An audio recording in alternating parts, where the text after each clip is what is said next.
Okay, you may be thinking, hey, Steam already has a console with the Steam Deck. And technically, you're right.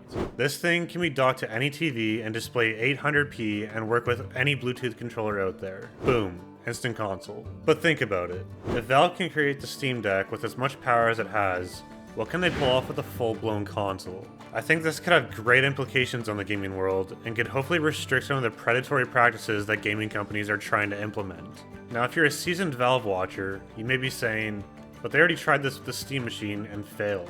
And you would be correct, but it failed for a reason, and we'll get into that steaming pile a little bit later on.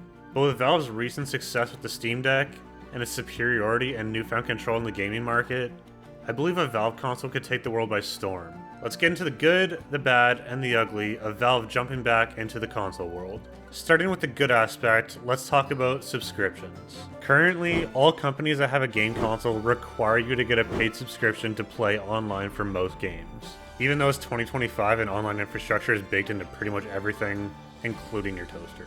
Now, as we know, Valve has done everything in their power to make the gaming experience the best it can be for gamers. They restrict bigger companies from horrible practices like putting ads inside full-price games. They have good player and developer support. They even offer massive sales and discounts on games all the time. All of their actions have demonstrated that they will not be influenced by greed, so I think it's safe to assume they will not charge a subscription service. So if this were to actually happen, I could see this going one of two ways. First, the unrealistically hopeful side. Sony and Microsoft panic, drop their subscription fees, and we all hold hands and sing Kumbaya. On the other, more realistic side, they ignore Valve, keep their subs, and keep milking gamers like it's a dairy farm. But hey, even if just one platform offers free online service, maybe the others would follow in line, or at least consider it a little bit. Who knows? Now, what good would a Valve console actually bring to the market aside from the subscription debate? I believe that it would completely shake up the gaming landscape, since there has only been 3 competitors for the last few decades in Sony, Microsoft, and Nintendo. My reasoning for this is that both Sony and Microsoft have reached deals to release their games on Steam. With Valve having access to games across the entire market aside from Nintendo, that would suddenly make this console the undisputed best console to own. They already have a great user-friendly interface, a good system of community features, and experience in building hardware with the Steam Deck. They could easily put out a console if they wanted to, with lots of power. Moving on to another reason for a Valve console is that they could bridge the gap even more between console and PC.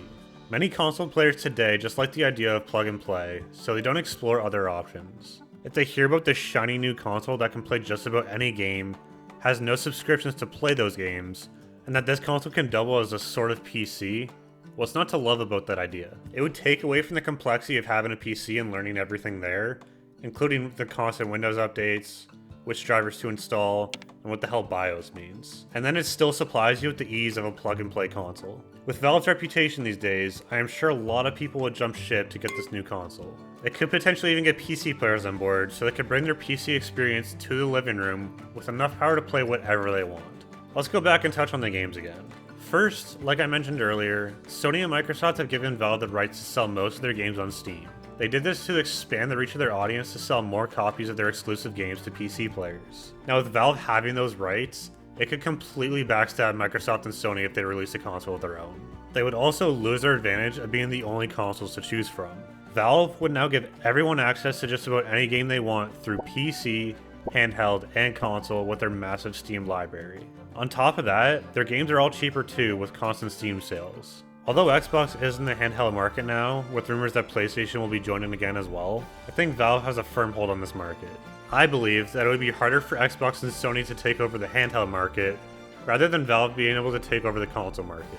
Shout out to the PSP though, gone but never forgotten. The last point I'm going to make in the good section is about the open platform. Unlike PlayStation and Xbox, Valve is likely to keep the platform open. This means you could install third-party stores like Epic or GOG, there's mod support, and emulation potential like how Steam Deck users run Yuzu or Dolphin. But on top of everything that I've mentioned so far, one of the most important points here is that Valve actually listens to their user feedback. Greedy corporate degenerates, take note. Now we will touch on some things that actually go against a Valve console.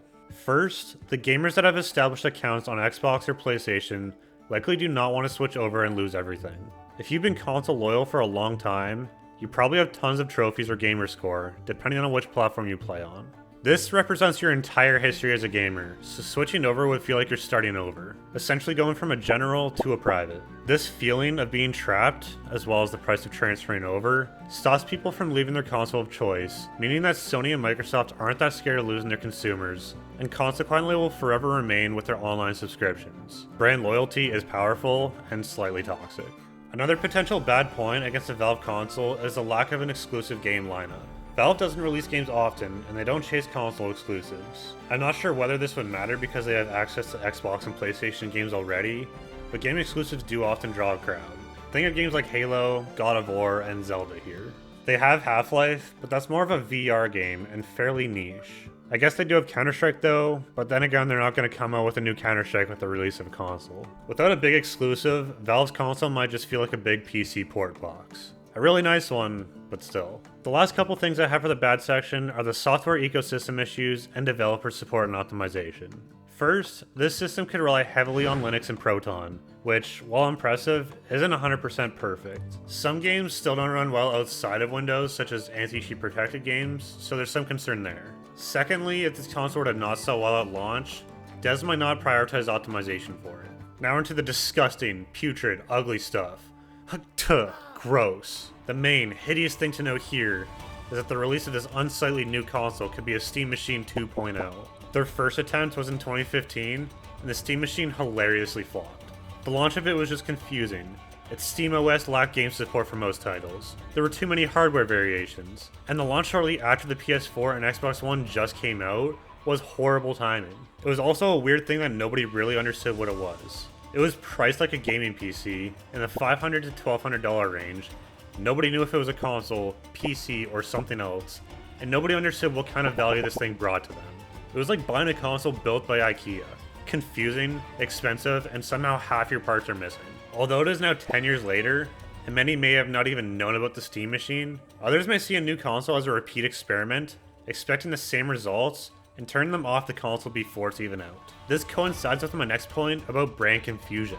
This could bring up the same questions that were being asked a decade ago, such as, is it a PC or is it a console? Unless the marketing is a lot better this time around, casual gamers who don't follow Valve closely will get confused. People don't often buy things they don't understand or aren't familiar with, especially if it's upwards of $500.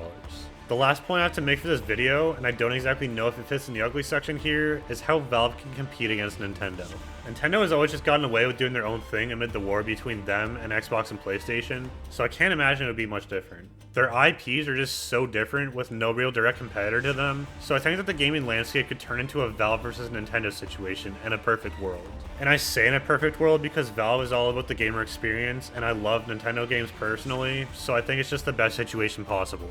So yeah, I think a Valve console would be a net win for gamers in general. Cheaper games, more freedom, potentially no subscription BS, and a real competition for the big three. But it also faced big obstacles like gamer loyalty, lack of exclusives, and the ghost of Steam Machine's past. Still, I'm optimistic and curious. What do you think about this? Would you buy a Valve console, and which features would make you switch over? Drop your thoughts in the comments below, and if you'd like to see me completely contradict myself, click on this video here where I talk about the end of the console wars and its winner.